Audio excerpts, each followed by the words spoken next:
सबसे पहले हम लोग लेके चल रहे हैं, यू गॉट योर पेपर? नहीं, यू गॉट 7 मार्क्स। पहले से थोड़ा सा इंप्रूवमेंट है, 1 नंबर का इंप्रूवमेंट है, नहीं 2 नंबर का। पर चलो ठीक है, तुम लोएस्ट नहीं आए। विवान का 9 नंबर है, चाहिए? उसकी मम्मी को भेज दिया मैंने। आर्यन शर्मा नहीं आया है यहाँ पर। कविश नहीं आया। निराज नहीं आया। बाकी तो सब कुछ ठीक है। ऑनलाइन वालों ने मुझे बता ही दिया है, तो दैट्स नॉट अ प्रॉब्लम। फटाफट से एक बार मैं डिस्कस कर रहा हूँ आपके साथ, फिर हम आगे बढ़ते हैं थोड़ा सा। ये जरा देखें, स्क्रीन पे दिख रहा होगा आप लोगों को, जो ऑनलाइन है दिख रहा होगा उनको देखिए। Yes sir. सबसे पहला क्वेश्चन आपके पास था, main objective of bookkeeping is to ascertain the profit और loss of financial position of business. Assertion थी, keeping includes identifying, measuring, recording, मतलब सीधी सी बात है। क्या है आपके पास ये?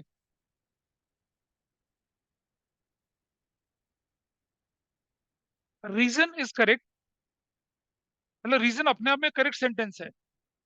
अपने आंसर मार्क, पहले तो इस पर D D for duffer answer mark कर लीजिए। अपने आंसर करेक्ट कर लो बेटा, पेंसिल से, पेन से, जो भी है करेक्शन तो कर ही ली। D, D for Delhi. और अजर्शन गलत है आपकी। बुक कीपिंग में ना प्रॉफिट एंड लॉस और फाइनेंशियल पोजीशन नहीं आता है, मालूम है? फिर बुक कीपिंग कहाँ थी? आइडेंटिफिकेशन थी, और क्या थे? रिकॉर्डिंग थी, समराइजेशन थी, बस। उसके बाद तो कुछ था ही नहीं। उसके बाद तो अकाउंटिंग के अंदर चला जाता है। क्या आता है फिर? एंड रिकॉर्डिंग आता है। लेजर क्लासिफिकेशन, क्लासिफिकेशन तक समराइजेशन की बात वाला है तो अकाउंटिंग में चला जाता है। तो question number 1 is done. Question number 2, इसका आंसर सी है, सी फॉर क्यूटी, सी।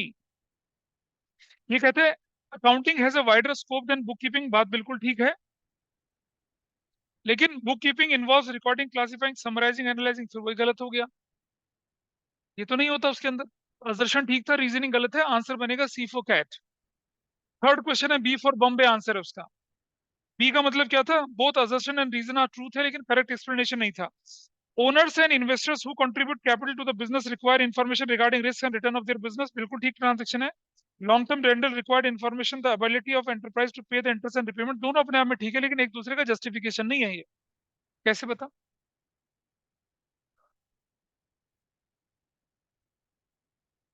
दोनों, हाँ रीजन दिया भाई। दूसरे वाले में लॉन्ग टर्म लेंडर क्यों ये बोला कि किसको इन्फॉर्मेशन क्यों चाहिए होती है, या पहले सेंटेंस पढ़। सेंटेंस ए अपने आप में है कि किसको इन्फॉर्मेशन क्यों चाहिए, सेंटेंस बी अपने आप को इन्फॉर्मेशन क्यों चाहिए, बस। नहीं, समझ, समझ। इन्वेस्टर उन लोगों को बोला जाता है जो आपकी कंपनी के स्टॉक, सिक्योरिटीज, डिवेंचर वगैरह खरीदते हैं। और लेंडर वो होते हैं जो आपको लोन दे रहे होते हैं। तो नहीं मिक्स कर सकते दोनों को आप। इसका थर्ड का बी पार्ट था, B for Bombay. Fourth, fourth का जो आंसर है वो सी फॉर कैट है। Counting records only transactions of financial nature, बात बिल्कुल ठीक कहता है ये। और रीजन है, goods taken from business by proprietor for his personal use is not a financial nature, hence is not. नहीं, फाइनेंशियल नेचर की है। गुड्स जो लेता है, गुड्स की तो वैल्यू लगती है, और उसको क्या बोला जाता है? ड्राइंग्स बोला जाता है, और बोल के रिकॉर्ड करा जाता है। पोजेशन ठीक था, रीजन गलत था। सी यानी कि cat, that's your answer. Number 5, number 5 क्या कहता है? Counting information must be reliable.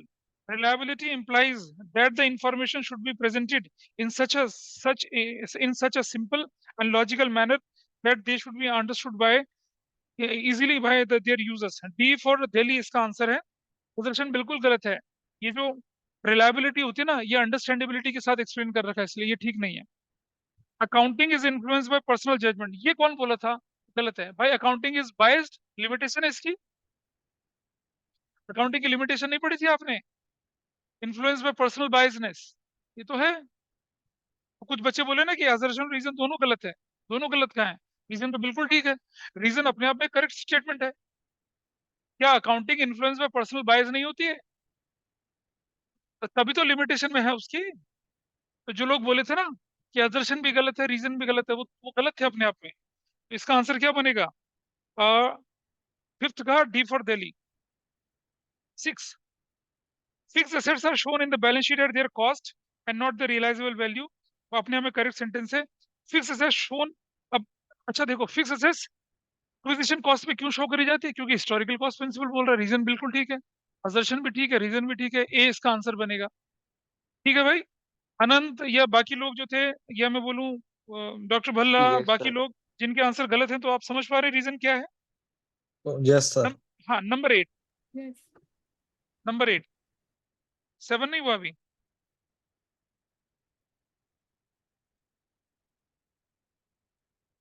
7 कहता है क्या कि internal users of accounting information include owners and management, बिल्कुल ठीक है अपने आप में ये। और internal users get accounting information from, कहाँ से मिलते हैं ये लोग? यूजर्स हैं, कहाँ से मिलेंगे? पब्लिश रिपोर्ट से मिलता है, बिल्कुल ठीक बात है। और इनके इंटरनल सोर्सेज से भी तो मिलता है। दोनों अपने आप में करेक्ट सेंटेंस है, और दूसरे का करेक्ट रीजन है वो। इंटरनल यूजर्स हैं, इंटरनल यूजर को इन्फॉर्मेशन कहाँ कहाँ से मिल सकती है? तो वो रिकॉर्ड छाप, जो अकाउंटिंग इन्फॉर्मेशन छाप के दुनिया को देते हैं उससे। और नीचे एक और लाइन लिखी हुई है क्या? Publish reports and internal report से भी तो मिलती है इनको इन्फॉर्मेशन। अगर ये पार्ट ना होता, नीचे वाला पार्ट, तो क्या होता? असर्शन भी ठीक होता, रीजन भी ठीक होता, लेकिन करेक्ट एक्सप्लेनेशन ना होता। नीचे देखना क्या लिखा है। भाई इंटरनल वालों को इन्फॉर्मेशन मिलती है, और बाहर वालों को भी इन्फॉर्मेशन मिलती है। सुनो पहले मेरी बात समझो। चाहे इंटरनल हो चाहे एक्सटर्नल हो, दोनों को इन्फॉर्मेशन, पब्लिश रिपोर्ट किसे कहते हैं? जो आपकी एनुअल रिपोर्ट आप छाप देते हो, सेबी को भेजते हो, सबको भेज देते हो, तो वो तो सबके लिए कॉमन सोर्स हो गया। लेकिन इंटरनल वालों को जो इन्फॉर्मेशन मिल रही है, उनको क्या प्रिविलेज मिल रही है? क्या उनको एडिशनल एडवांटेज है? उनके पास एडवांटेज है कि उनके अपने सोर्स हैं। अनपब्लिश रिपोर्ट्स भी तो होती हैं आपकी। नोट्स टू अकाउंट्स होते हैं डिटेल में, वो सारी की सारी इन्फॉर्मेशन। आप वाउचर एक्सेस कर सकते हो, आप अनपब्लिश इन्फॉर्मेशन एक्सेस कर सकते हो। पब्लिश इन्फॉर्मेशन मैंडेटरी होती है सेबी के हिसाब से लोगों को देना। उसके बाद की इन्फॉर्मेशन तो किसी के लिए नहीं होती, वो तो इंटरनल लोगों के लिए होती है। तो नीचे वाला पॉइंट अपने आप में क्या कंप्लीट पॉइंट है, और ऊपर वाले को स्ट्रेंथन करता है। क्या आप डिनाई कर सकते हो इस फैक्ट से कि इंटरनल वालों के पास एक्सेस नहीं होता इंटरनल इन्फॉर्मेशन का? होता है। लेकिन अगर नीचे ये लाइन ना लिखी रहती, कौन सी वाली, कि हाँ they also get information from unpublish record and वो, तो ये ऊपर वाला भी ठीक था, नीचे वाला भी ठीक था, लेकिन करेक्ट एक्सप्लेनेशन नहीं था। तो क्या बनता है ये? तभी पॉइंट नंबर ए बनता, तभी पॉइंट नंबर कौन सा बनता? बी बनता। इस तरह से। तो भाई असर्शन रीजनिंग तभी ठीक होगा आपका, जब आपने चैप्टर को ढंग से पढ़ा हुआ है। ठीक है, ऐसा हवा हवाई चलाएंगे नहीं होने वाला। और चलें आगे। एट्थ। एट्थ वाला पार्ट क्या कहता है आपसे, देखिए जरा ध्यान से।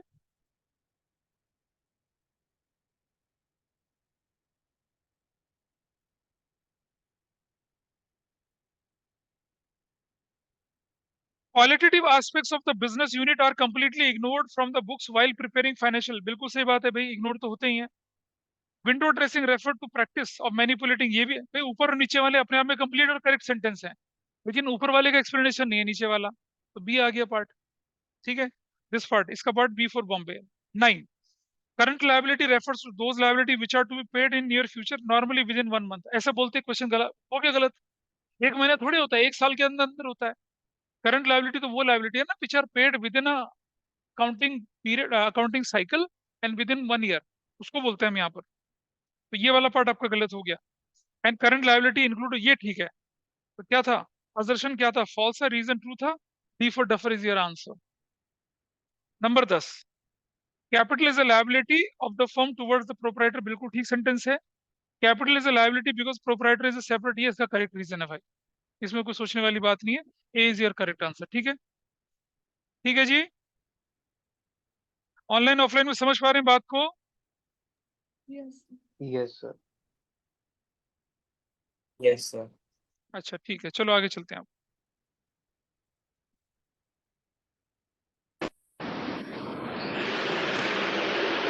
आइए अब चलते हैं। किसी का माइक ऑन हो गया बेटा, बंद कर लीजिए। 11।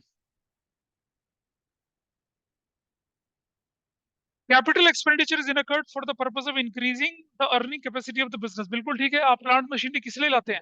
ताकि आप अर्निंग कैपेसिटी को बढ़ा सकें। और रेवेन्यू एक्सपेंडिचर इनकर करे जाते हैं कब? Maintenance of earning capacity. मतलब अर्निंग को बनाए रखने के लिए आप क्या करते हैं? Revenue expenditure. और अर्निंग को बढ़ाने, बनाए रखने के लिए, मेंटेन करने के लिए, उसको इंक्रीज करने के लिए आप करते हैं कैपिटल एक्सपेंडिचर। दोनों अपने आप में करेक्ट सेंटेंस है, लेकिन एक दूसरे का करेक्ट एक्सप्लेनेशन नहीं है। आंसर क्या बनेगा? B for Bombay. आगे चलते हैं। Tangible assets are those assets which can be seen and touched machinery, यहां तक तो ठीक थी गाड़ी। लेकिन मशीनरी, मोटर व्हीकल, कंप्यूटर तक भी ठीक था। पेटेंट और कंप्यूटर सॉफ्टवेयर आते ही क्या हो गया, गड़बड़ हो गया। पेटेंट और कंप्यूटर क्या थे, इंटेंजिबल है ना, तो सेंटेंस ये गलत हो गया। Assertion is wrong. Reason, intangible assets, वो अपने आप में ठीक था, लेकिन डी इसका डफर आंसर बनेगा, क्योंकि असर्शन गलत है और रीजन क्या है, करेक्ट है। 13 आ जाइए। Expense is the cost of use of things और services for the purpose of generating revenue. ठीक है जी। Cost of goods sold and depreciation are the expenses. अब देखिए, कुछ लोग बोलते हैं कि ये दोनों अपने आप में ठीक है, करेक्ट एक्सप्लेनेशन कैसे होगा, मैं बताता हूँ करेक्ट एक्सप्लेनेशन कैसे होगा। आप जो रेवेन्यू जनरेट करते हैं ना बेटा, उसमें सिर्फ परचेज ही नहीं होती, एक्सपेंस नहीं होती है। आपका जो ओपनिंग स्टॉक है वो भी जुड़ा हुआ होता है उसके अंदर। आप जो परचेज करते हैं वो भी जुड़ा हुआ होता है। और जो आप डायरेक्ट एक्सपेंस जनरेट करते हैं वो भी जुड़ा हुआ होता है। और जो क्लोजिंग स्टॉक नहीं बिकता उसे आप माइनस कर देते हैं, तो आपके पास कॉस्ट ऑफ गुड्स सोल्ड आ गई। फिर रेवेन्यू से कंपेयर करते हैं मैचिंग प्रिंसिपल के हिसाब से, तो यू गॉट प्रॉफिट और लॉस की सिचुएशन। तो जो दोनों सेंटेंस है अपने आप में पूर्ण है ये, और नीचे वाला जो है ऊपर वाले को सपोर्ट करता है। तो आंसर क्या बनेगा, ए बनेगा। नीचे वाला सपोर्ट कर रहा है ऊपर वाले को, so your answer is a. 14 question देखिए आपका, 14 क्वेश्चन।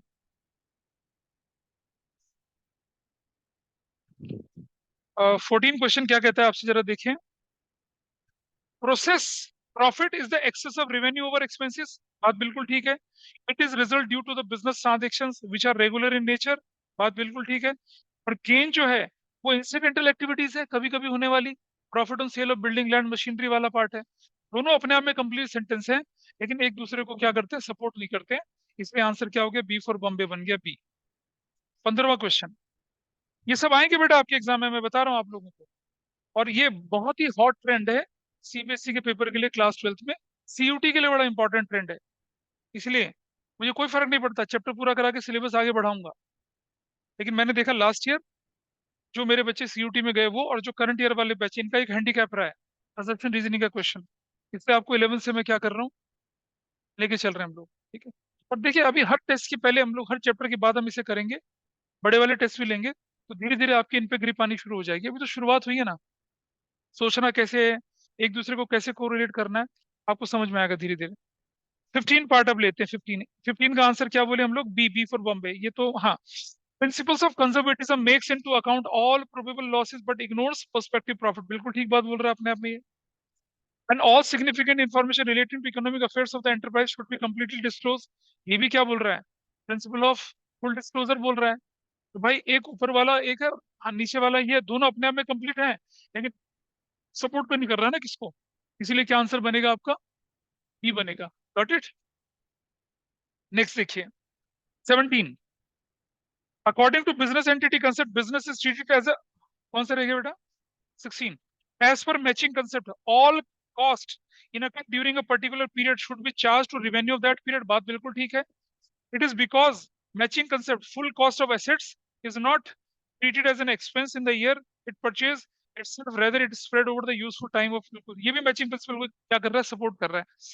ये कह रहे हैं ना कि कोई एसेट्स खरीद लिया आपने, उसकी लाइफ मान लो 10 साल है, तो एसेट्स 1 लाख में खरीदी, तो अब पूरा का पूरा 1 लाख थोड़ी 1 साल में लगा रहे हो, अब उसको 10 हिस्सों में बांट रहे हो, 10-10 हजार अपना डेप्रिसिएशन बन रहा है, और एक पर्टिकुलर से मैच कर रहे हो, ऊपर वाले को स्ट्रेंथन कर रहा है। कोई भी सेंटेंस अगर हमारी असर्शन को स्ट्रेंथन करेगा, तो आंसर ये लिखेंगे हम उसको। स्ट्रेंथन नहीं करेगा तो नहीं लिखेंगे, है ना। डायरेक्टली इनडायरेक्टली अगर स्ट्रेंथन करेगा तो ही आपका ए आंसर आएगा, कि असर्शन रीजन दोनों करेक्ट है, और रीजन करेक्ट एक्सप्लेनेशन है। मतलब हमेशा ऐसा नहीं होगा कि डायरेक्टली सपोर्ट करेगा, अब यहाँ डायरेक्टली इनडायरेक्टली सपोर्ट कर रहा है, ये उस बात को जस्टिफाई कर रहा है जो बात ऊपर लिखी गई है। 17, according to business entity concept business is treated as a separate unit from business owners, business entity does not apply to a sole, क्या बात कर रहा है यार ये, मतलब क्या हो रहा है बताइए। असर्शन ठीक है, लेकिन रीजन क्या हो गया है, गलत हो गया है। ठीक है, चलते हैं 18 नंबर पे।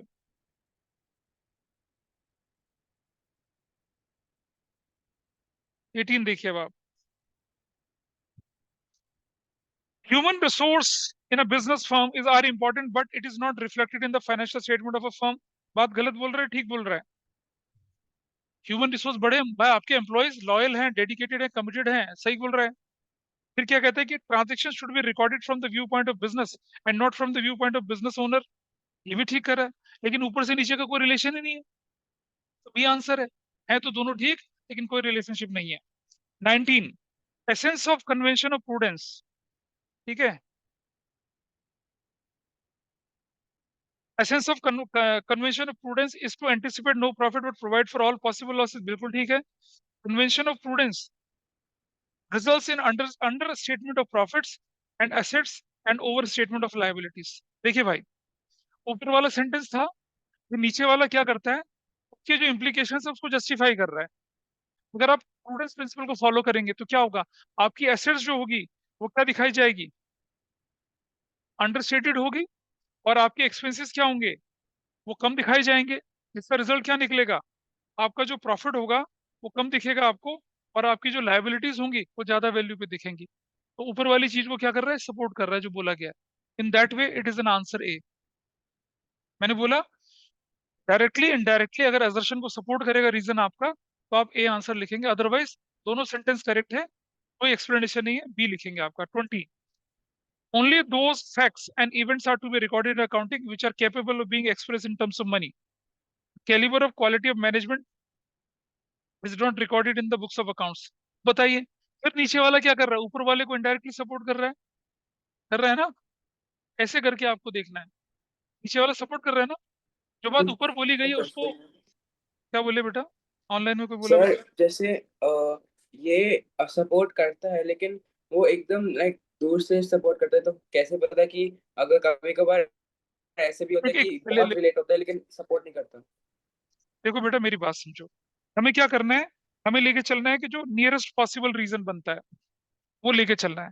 देखिए, अगर मैं बोलूं कि अगर मैं ऊपर assertion में, अगर मैं ऊपर A B C D point में, जैसे मैंने ए पॉइंट में लिखा कि A and R are true, A and R both are true and R is the absolute correct explanation of A, अगर मैं ये लिखता हूँ, सुनना मेरा मेरी बात, जो बच्चा बोल रहा है क्वेश्चन मुझे, हाँ जी सर। अगर लिखता कि R is the absolute correct explanation of A, तो फिर ये वाला जो तब फिर पार्ट है ना, तब ये होता वाला था, नीचे, तब ये नहीं होता। बी लेकिन हो उसने जाता। बोल दिया करेक्ट एक्सप्लेनेशन है, तो ओपन एंडेड कर दिया उसने, तो यू गॉट द डिफरेंस। हाँ जी सर, थैंक यू। ठीक है। हाँ जी, क्या बोले बेटा अर्जुन, तुम बोल रहे हो। हाँ, इसको मैं लेके चल रहा हूँ। I hope this is fine with everybody now. Paper discuss हो गया सभी के सामने, सबको अपने मार्क्स पता चल गए, गलतियां पता चल गई हैं। ठीक है, जो गलतियां अभी करी हैं वो अगले पेपर में नहीं करेंगे। और फिर दोबारा से मैं बोल रहा हूँ, आपका अगला टेस्ट जो होगा वो एमसीक्यू ही होना है, but that would be a mixture of MCQ questions, कुछ प्रैक्टिकल क्वेश्चन भी सॉल्व करने वाले डालूंगा मैं, क्योंकि उसमें कैश बेसिस और एक्रूअल बेसिस ऑफ अकाउंटिंग में मैं इंक्लूड करूंगा। होगा वो भी मल्टीपल चॉइस क्वेश्चन ही, असर्शन रीजनिंग के साथ।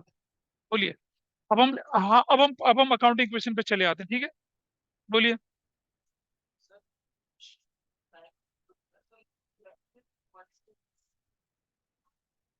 हम्म, सही सही, मैंने सब वजह से, वो तुमने शुरू की क्लासेस मिस करी, इसको मैंने बहुत अच्छे एग्जाम्पल समझाया था, करीना के रुमाल से समझाया था ना इस बात को मैंने। 50, 50 की चीज 60,000 में खरीद लो। परचेज, परचेज ही लिखा भाई, तभी तो कह रहा हूँ 50 की चीज 60 में खरीद रहे हो तुम।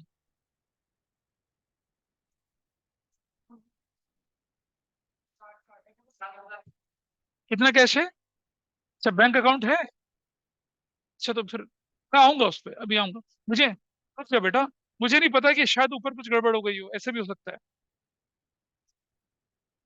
ठीक है, आंसर लिखे उसमें, नहीं लिखे ना, कोई बात नहीं, अच्छी बात है, तुम आगे बढ़ गए, आगे डिस्कस करते हैं।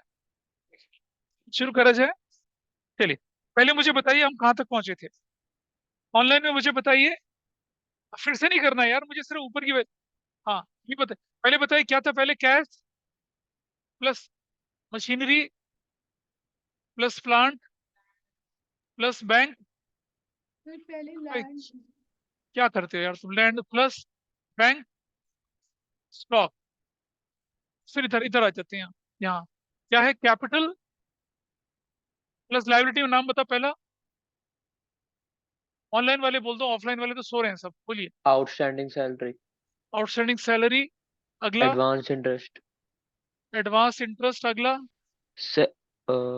सिक्योरिटी डिपॉजिट, अगला सिक्योरिटी डिपॉजिट, एडवांस और रेंट, एडवांस रेंट, ऐसे करके आ गया। ठीक है, चलिए। चलिए पहला पार्ट बताइए क्या था। अब मतलब इसके बाद कौन सी इक्वेशन थी, वो न्यू इक्वेशन क्या बनी थी हमारे पास, बताइए। अबे जोर से बोलना भाई। 370 plus 3 lakh plus 4 lakh plus 8 lakh plus 220 plus 50,000। Got it. चलो, इधर क्या आया था कैपिटल में, बताइए। 19,70,000। वेरी गुड, 19,70,000 आया था। अगला बताइए। 20,000। उससे अगला बताइए। उससे अगला बताइए। 1 लाख। उससे अगला बताइए। 10,000। ठीक है, सुनो बेटा, तुम रुक जाना, मैं चेक कर दूंगा रात क्लास के बाद। ठीक है, अभी ये लोग पहुंचे नहीं है तो इसलिए फिर नहीं कर सकते। अभी 1 लाख किसने बोला? ये 1 लाख है।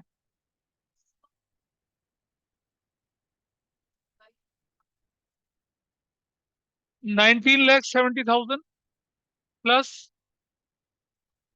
20,000। बहुत अंग्रेज बन रहे हो, आगे बोलो। 40,000। अगला 1 लाख, बिल्कुल ठीक। 10,000। That's good. और आगे चलते हैं आप, ठीक है। तो भाई बताइए मुझे, अब क्या इक्वेशन थी वो? अबे के पी क्यू, अरे इक्वेशन के फॉर कार्टून, ठीक है। क्या बोलो? अबे जो तुम कंसेप्ट लिखते हो उसे मैं कॉन्सेप्ट बोलता हूँ। आगे चलो। Sold goods for cash rupees 20,000। तो कैश बढ़ जाएगा कितना? 20,000 से plus zero plus zero plus zero plus zero. Stock कितने का कम हो जाएगा? 20,000 से। Dot, done. कहीं और इफेक्ट है कोई? नहीं है। कोई और इफेक्ट नहीं है। कोई और इफेक्ट नहीं है। कोई और इफेक्ट नहीं है। डन। न्यू इक्वेशन कितना? 390 plus 3 lakh plus 4 lakh plus 8 lakh plus 220 plus 30,000। ठीक है, ऐसे। और प्लस कितना आ जाएगा? 1970 plus 20,000 plus 40,000 plus 1 lakh plus 10,000। Done. अगला बोलते क्या है? अगला पॉइंट के बाद क्या? एल। L for Lallu. कौन है? हाँ, अपने लिए तो नहीं खरीदी, बिजनेस के लिए खरीदी। Purchase car. तो कुछ लिखा है? कैश वैश कुछ लिखा है? कितने की? 60,000 की। ऐसे। Zero zero zero zero zero, एक नया एसेट्स बन जाएगा, कार।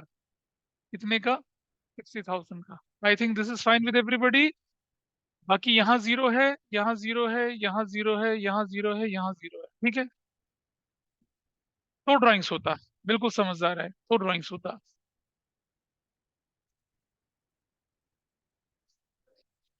न्यू इक्वेशन है। 3,30,000 plus 3 lakh plus 4 lakh plus 8 lakh plus 220 plus 30,000 plus 60,000। ठीक है जी। What is the value? 19,70,000। What is the value? 20,000। What is the value? 40,000। 1 lakh और 10,000। What is the next transaction now? Transaction number L के बाद M क्या लिखता है? कुत्ते के लिए क्या खरीद ली? मोटरसाइकिल खरीद ली। तो कुछ नहीं बोला तो कितना माइनस करना है? 30,000। 30,000 you will deduct from here. Zero zero zero. अगर अपने सन के लिए ना होता, मैनेजर के लिए होता तो क्या करते?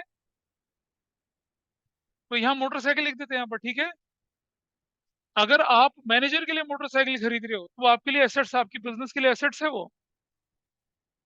मैनेजर के सन के लिए, हाँ ठीक, मैनेजर की बीवी के लिए खरीद ले तो भाई क्या दिक्कत है? नहीं नहीं, कैसी बात कर रहा है यार, मतलब समझ रहे हैं इसका इम्प्लीकेशन? मैंने ऑफ द रिकॉर्डिंग बताता हूँ जरा। हुआ क्या, क्लास 12th में टीचर हैं, मतलब he is a chartered accountant, और मतलब हमारे कॉमर्स के बहुत सारे ग्रुप में बड़े एक्टिव रहते हैं, इसे नोट करते चले, कहानी सुना रहा हूँ आपको मैं। तो एक 12th में कंसेप्ट होता है चार्ज और अप्रोप्रिएशन।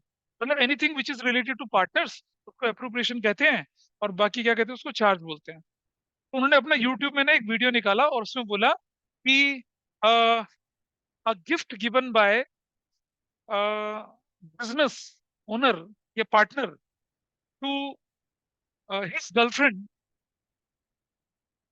क्या कहला, अब आप बताइए क्या कहलाएगा वो? बिजनेस का पार्टनर है या बिजनेस का मालिक है, वो अपनी गर्लफ्रेंड को क्या कर देता है, गिफ्ट दे देता है, तो क्या कहलाएगा? ड्राइंग्स कहलाएगा, है ना? लेकिन अगर गर्लफ्रेंड मैनेजर बिजनेस की तब क्या कहलाएगा बताओ? कैसे?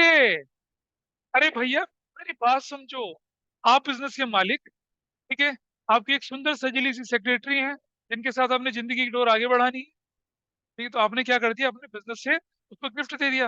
अरे मैनेजर को तो इंसेंटिव बोनस गिफ्ट सब कुछ देते ही रहते हैं हम लोग, दैट्स अ बिजनेस एक्सपेंस।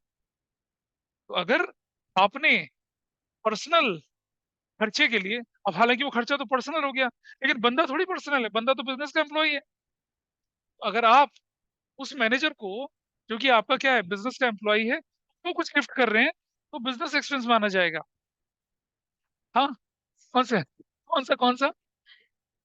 हाँ, हाँ सुनिए, अब मेरी बात समझिएगा।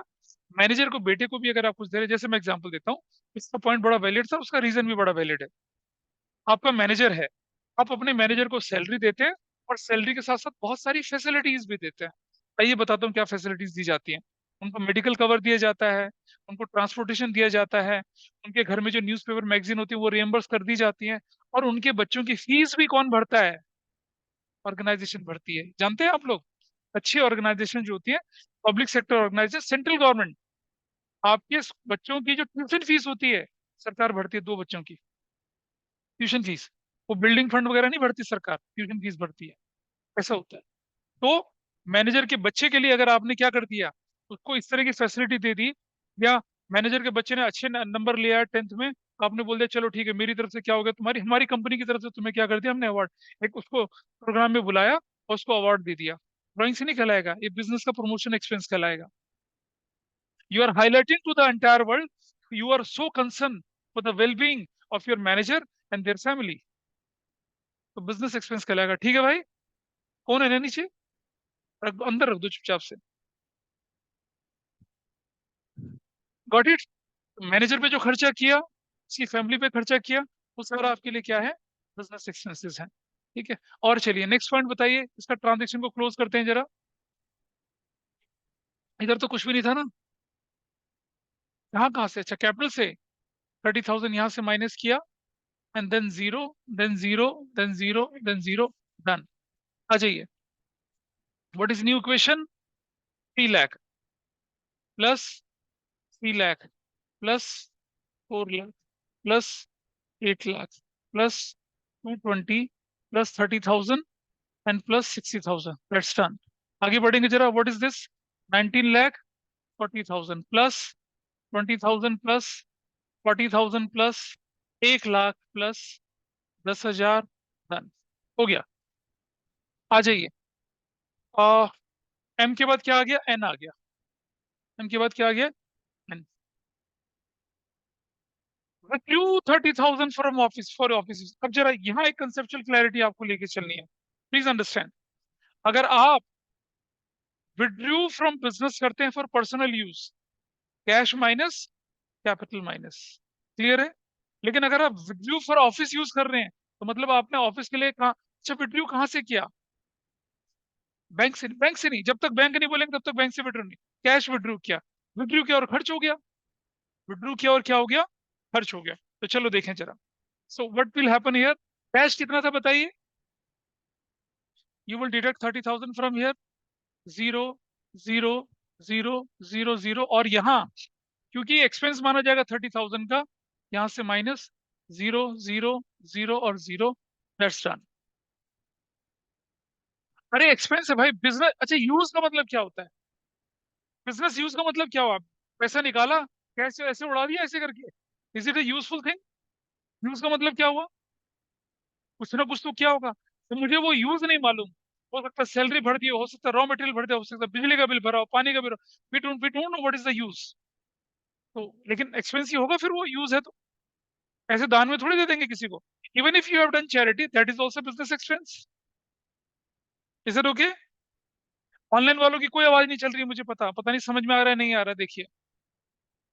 सर दैट्स आ रहा फाइन है। With everybody. 270 plus yes 3 lakh plus 4 lakh plus 8 lakh plus 220 plus 30,000 plus 60,000 is equal to 19 lakh 10,000 plus 20,000 plus 40,000 plus 1 lakh, and we will go accordingly.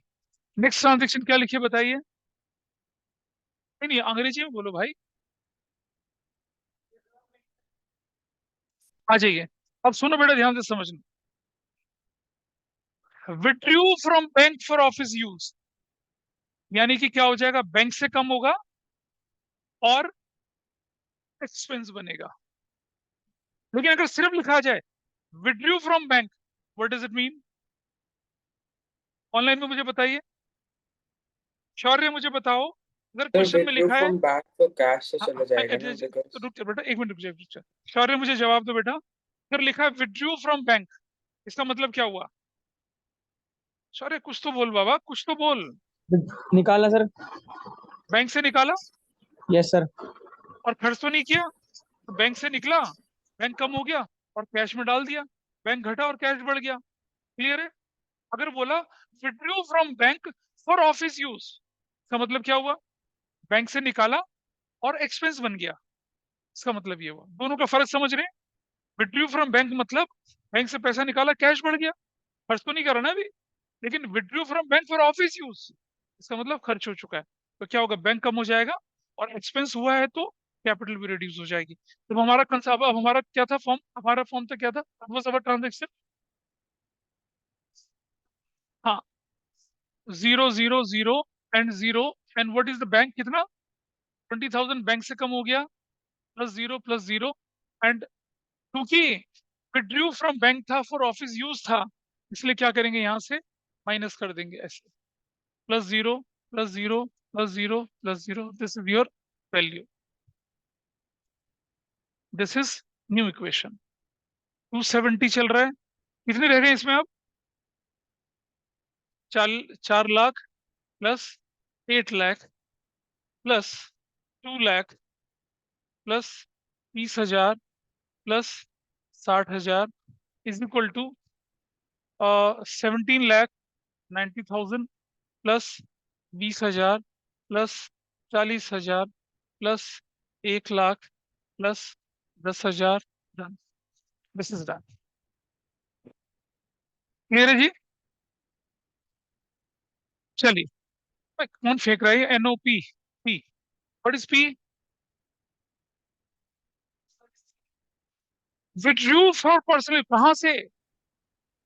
लोग बैंक मानते हैं, जब तक बैंक ना हो तब तक बैंक नहीं आएगा। विड्रू कैश, अरे आपकी फर्म में थोड़ा बहुत तो पैसा रखा हुआ है, गरीब फर्म हो बिल्कुल। Sir withdrew for personal use, please understand. हाँ बोलिए, क्या बोल रहे हो? सर ये कैपिटल में 18 लाख नहीं आएगा? बेटा 1920 में से 20,000 जाएगा तो 70-90 तो बचेगा। नहीं सॉरी, ये बिल्कुल ठीक कर रहा है, 18-90 बचेगा। कौन बोला ये? अनंत। दैट्स गुड, ठीक बोला बेटा, ठीक बोला। हाँ जी, आपके क्वेश्चन में क्या लिखा हुआ है? Withdrew for personal use. ये कहाँ लिखा है कि withdrew from bank for personal use? क्या दोनों सेंटेंस में डिफरेंस नहीं है? विड्रू फॉर पर्सनल यूज मतलब कैश से निकाल लिया पैसा। Withdrew from bank for personal use मतलब बैंक से निकाला पर्सनल यूज के लिए। है तो दोनों लेकिन केस में ड्राइंग्स। हाँ सर, दोनों केस में ड्राइंग्स हुए हैं ना। हाँ, ड्राइंग्स तो दोनों केस में हुआ है, लेकिन पहला case withdrew for personal use cash निकाला है, और विड्रू फ्रॉम बैंक तो बैंक निकाला है। ड्राइंग्स तो दोनों केस में हुआ। ठीक है, तो क्या करेंगे बताइए? पी में cash, how much cash? 10,000 is from here. इधर कितना? जीरो, इधर कितना? जीरो, इधर कितना? जीरो, इधर कितना? जीरो। ड्राइंग से क्या हो जाती है, कैपिटल कम, कितना? 10,000 यहां से minus, and no effect here, no effect here, no effect here, no effect here. Done. चलिए, आ जाइए, बोलिए।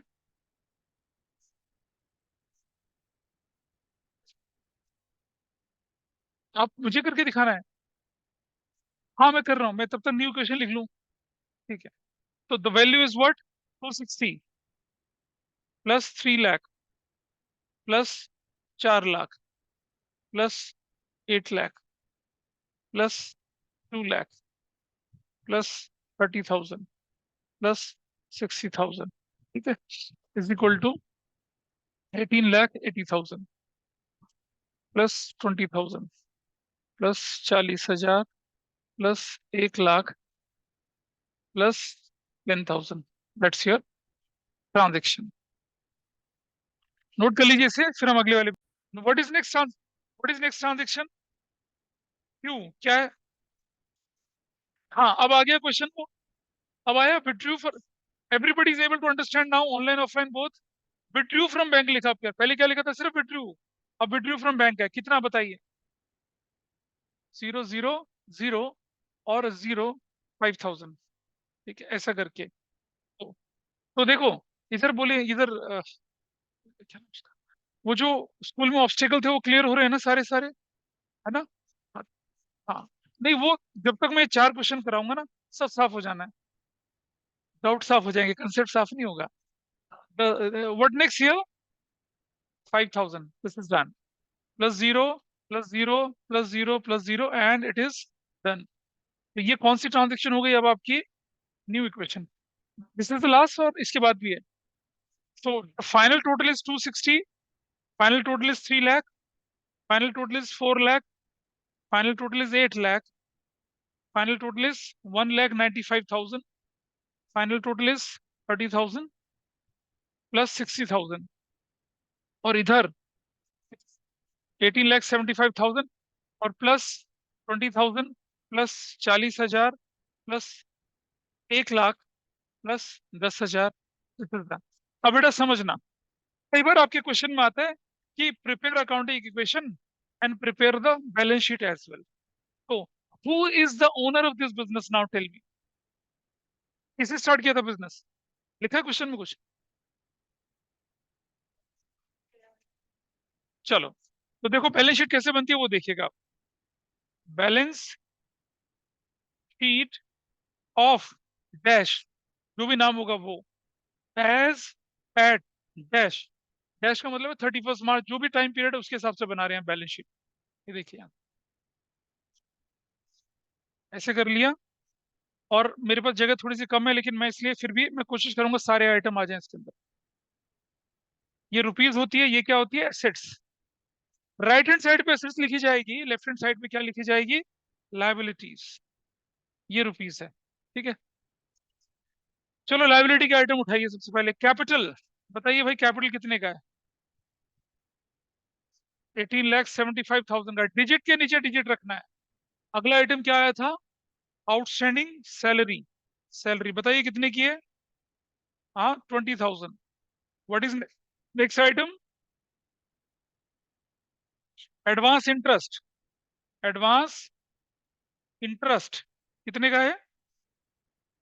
40,000 का। व्हाट नेक्स्ट, अरे बोलो अगला, दिख तो रहा है भाई उधर, सिक्योरिटी डिपॉजिट, सिक्योरिटी डिपॉजिट है, कितने का बताइए? हाँ 1 lakh security deposit. What next, advance rent, advance rent ये रिसीव्ड वाला है, रिसीव्ड वाला, क्योंकि एडवांस रेंट पेमेंट वाला होता तो एसेट्स में जाता। व्हाट इज द वैल्यू, 10,000, ठीक है। नीचे लाइन लगा देंगे, डबल लाइन से टोटल करेंगे भी, पहले दूसरा भी लिख लेते हैं। इधर आइए एसेट्स में, पहला आइटम क्या आपके पास है, कैश, कितने का कैश है भाई बताइए फाइनली, 2,60,000 का। फिर अगला आइटम कितने का है, मशीनरी, मशीनरी की वैल्यू कितनी है, 3 लाख, 3 लाख। फिर अगला वैल्यू कितनी है, plant, 4 lakh. What next, land,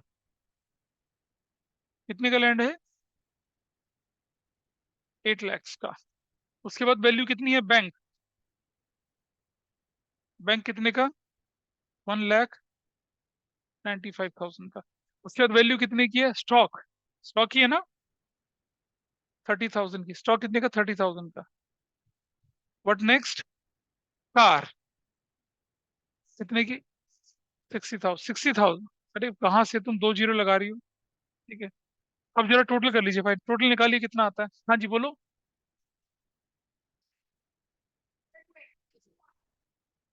क्या बोले? नहीं रुक जाओ, क्या बोले? वो क्या गलती है बताओ मुझे। हाँ हाँ, ये अरे भाई 20 लाख कैसे हो गया? 2 लाख है। हाँ कितना है बताओ, कोई बता रहा था कितना है? ये 20 लाख 45,000। इस तरफ देखिए कितना आ रहा है।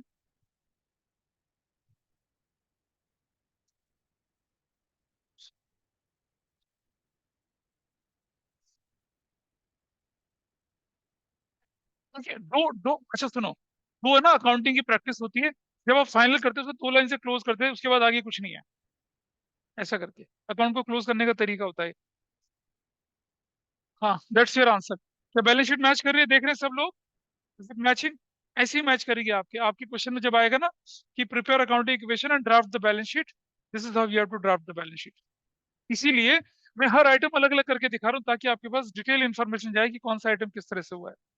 ठीक है, अभी तो एलिमेंट्री क्वेश्चन था इसलिए कोई परेशानी नहीं, धीरे धीरे क्वेश्चन बड़ा होगा तो घर में हाँ बोलो, बोलना, यू रेजिंग योर हैंड, बोलो क्या चीज। हाँ कोई बात नहीं, बोलो ना, कोई बात नहीं।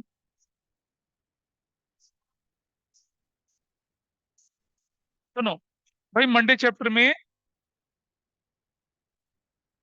चैप्टर 1 है, चैप्टर 2 है, चैप्टर 3 है, और चैप्टर 4 है, कैश बेसिस एक्रूवल बेसिस भी है।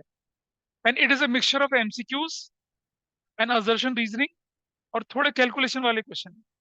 4 चैप्टर हैं दोनों।